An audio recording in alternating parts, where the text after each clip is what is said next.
Buenos días, mi nombre es Elena Rubio, estudiante del máster en profesorado en la Universidad Europea. Voy a realizar una entrevista a una docente innovadora para abordar el tema de la innovación en el ámbito educacional. Nuestra invitada es Ángela Pesquera, actualmente profesora en el Colegio Arco de la Sierra en Madrid. Por favor, Ángela, ¿podrías hacernos una breve presentación y explicarnos un poco de tu trayectoria en el mundo de la enseñanza? Hola, buenos días, Elena. Bueno, yo hice Magisterio de Educación Especial y gracias a que soy interina he trabajado en muchos centros y lo bueno es que he podido tener la experiencia de trabajar en diferentes campos dentro de mi especialidad, en centros ordinarios, específicos, en institutos, en aulas de enlace. Gracias a todas estas experiencias he aprendido de todos mis alumnos y he realizado diferentes técnicas y bueno, gracias a eso voy siendo cada día mejor profesora. En primer lugar, me gustaría agradecerte tu participación y tu tiempo. ¿Podrías indicarme qué es para ti innovación educativa? Bueno, para mí la innovación educativa es un conjunto de técnicas que se basan en el ensayo.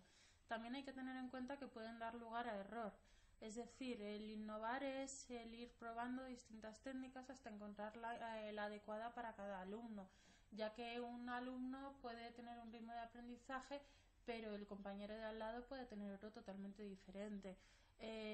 Cada uno tenemos nuestras particularidades y unas evoluciones diferentes. Lo que puede funcionar para un alumno no tiene por qué funcionar para otro. Estas técnicas tienen como objetivo el motivar al alumnado. Por ejemplo, el uso de la pizarra digital ahora está muy implicada dentro de la enseñanza, pero para eso hubo una innovación. Ahora se está probando con la neurociencia, pero con el tiempo se irá viendo si en un futuro se generaliza o no. Muchas gracias. Estoy de acuerdo contigo en la manera de ver la innovación educativa. ¿Te consideras una profesora innovadora y por qué? Bueno, al ser PT más me vale ser innovadora, porque si no, mal lo llevo. Al trabajar, por ejemplo, necesito ser innovadora todo el tiempo. Para trabajar la ortografía, por ejemplo, lo que busco es que se visualice la palabra, se interiorice a través de la memoria visual. Por eso no me funciona el que el alumno copie 20 veces la misma palabra, sino el que la escriba, por ejemplo, en mayúsculas con diferentes colores y te vaya diciendo, por ejemplo, vaso, pues la V de color de rosa, la A de azul, la S de morado, que la deletrean de izquierda a derecha, de derecha a izquierda, que la dibujen en el aire, etcétera. En matemáticas, para hacer la suma, es mejor hacer, por ejemplo, las sumas de manera manipulativa, a través del numerator, o con palillos, o con regletas, etcétera. Justamente quería preguntarte de ejemplos de prácticas innovadoras que hayas realizado en clase y que te hayan dado buen resultado. Bueno, por ejemplo, he realizado varios talleres de habilidades sociales que siempre me han funcionado muy bien. En mi campo hay niños que no están bien integrados dentro del aula y bueno, para ello debo trabajar dentro con todo el grupo. Técnicas de habilidades sociales. Siempre se producen además conflictos en las aulas y es importante resolverlos. Otro ejemplo que se me ocurre es un grupo que tuve en un instituto. Era un grupo de 5 chicos con hiperactividad, sin medicar, y eran muy movidos. Se llegaban hasta subir a la mesa, se peleaban, eran tremendos. Antes de comenzar las clases hacíamos ejercicio, íbamos al patio y bueno, se movían un poco y cada 45 minutos más o menos hacíamos una actividad que fuera atrayente para ellos. Y además así trabajaba también mis campos, como son la atención o la memoria, etcétera.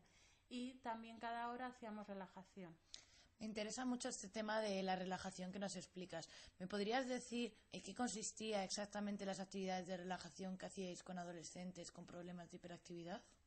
No siempre utilizaba la misma técnica, lo único común era bajar las persianas para favorecer este aspecto.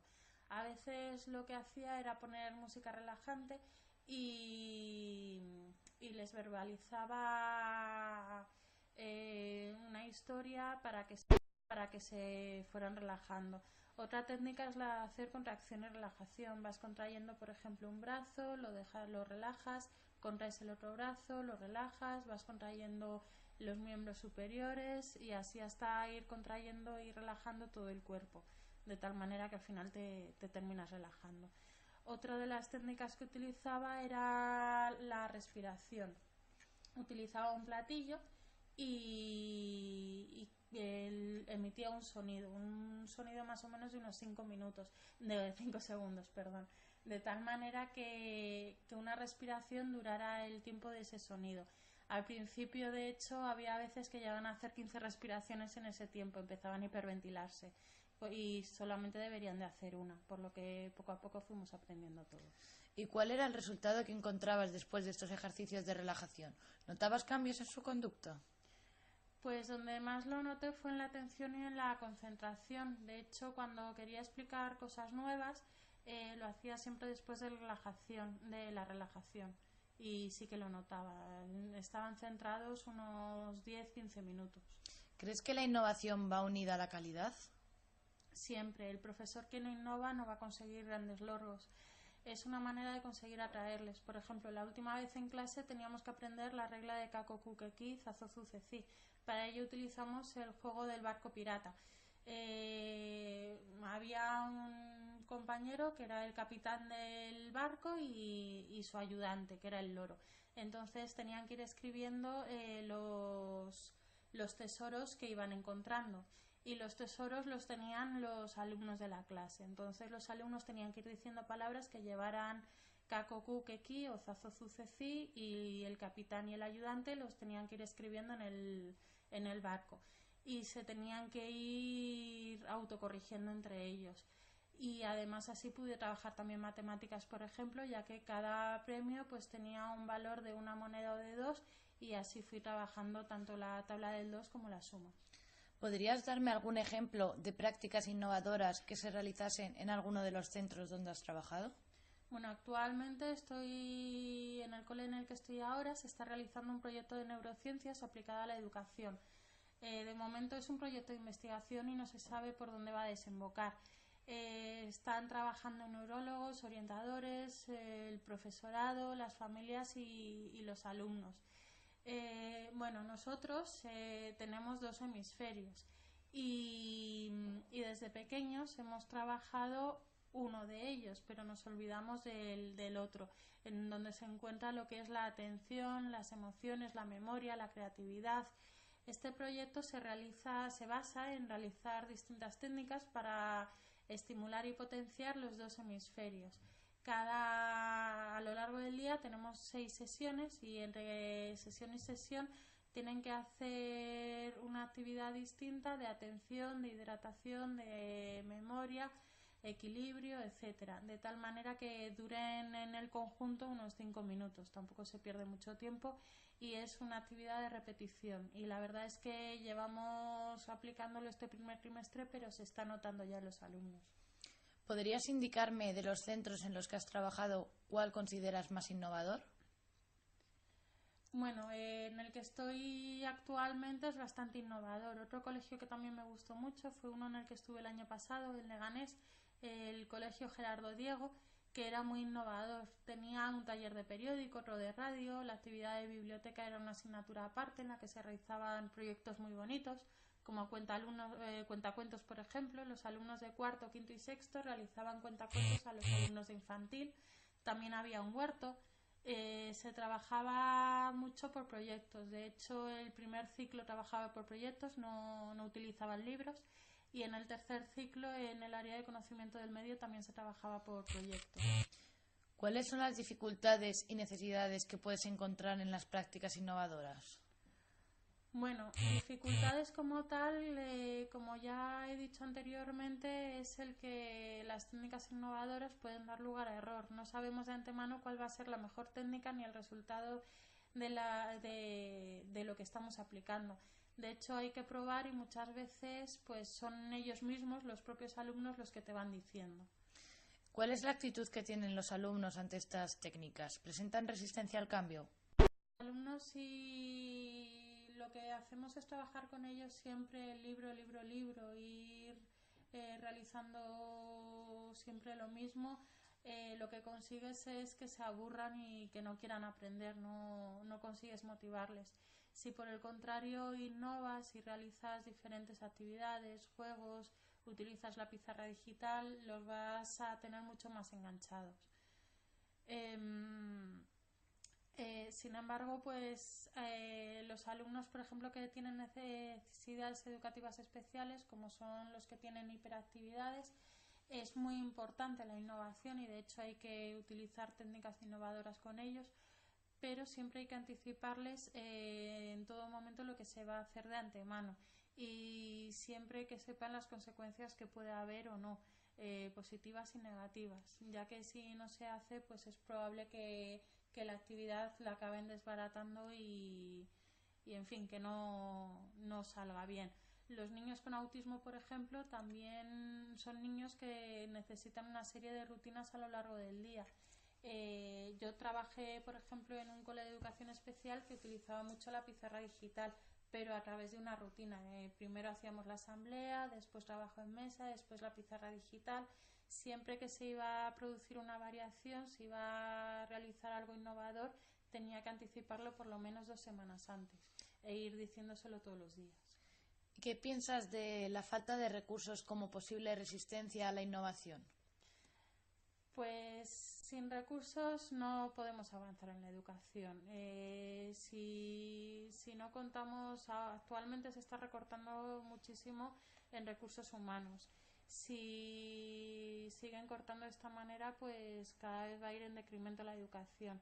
Por ejemplo, en uno de los institutos en los que estuve, el equipo de orientación era un equipo muy amplio antiguamente. Contaban con 2 PTs, una maestra de audición y lenguaje, la orientadora, el profesor de compensación educativa, y cuando yo llegué solamente había un profesor de PT y no había maestra de audición y lenguaje y era la orientadora quien realizaba la función de la L, con lo cual las funciones del propio orientador quedaron menguadas y no se llegaba a realizar bien el trabajo con los alumnos.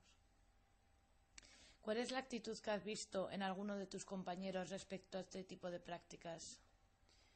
Bueno, en general normalmente sí que me apoyan. A mí me gusta trabajar de una manera determinada, me gusta trabajar dentro del aula porque considero que es la mejor manera de integrar a los niños con necesidades y no todos los profes suelen estar de acuerdo con esta idea. Y en este cole la verdad es que sí que me lo están facilitando. Hay otras veces que me he encontrado más problemas, pero bueno, poco a poco, sabiendo lidiar, llego a mi empeño. Y bueno, hay en ocasiones que también he encontrado dificultades. Por ejemplo, en un instituto pues se desentendían de los niños con necesidades porque decía que no eran suyos, era el tutor y no ejercía como tutor ni como tal. Intenté quedar varias veces con él para preparar una reunión con unos padres que teníamos, pero me dio plantón varias veces y acabé abordándole en el pasillo. ¿Cuál es el papel del equipo directivo en los centros de innovación? Pues muchos proyectos surgen directamente desde el equipo directivo. Innovar no es solamente tarea de los profesores, que también, pero el equipo directivo debe de estar implicado. ¿Esta iniciativa puede venir del profesorado entonces?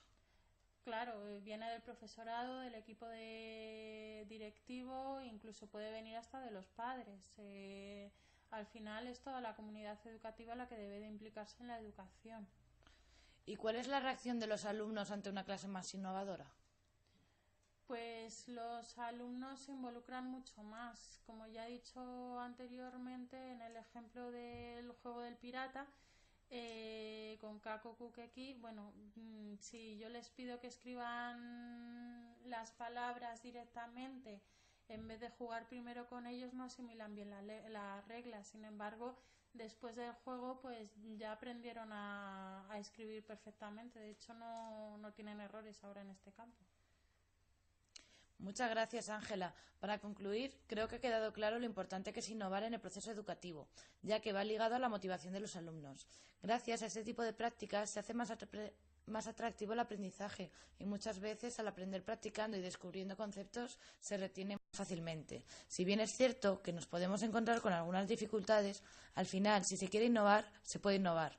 Por lo que es muy importante que como profesores tengamos ese afán por salir de la rutina y hacer las clases más atractivas y prácticas, tanto con el uso de nuevas tecnologías como con tácticas, como juegos, materiales audiovisuales, aprender enseñando, en fin. Muchas gracias, espero que os haya gustado. Un saludo. Hasta luego.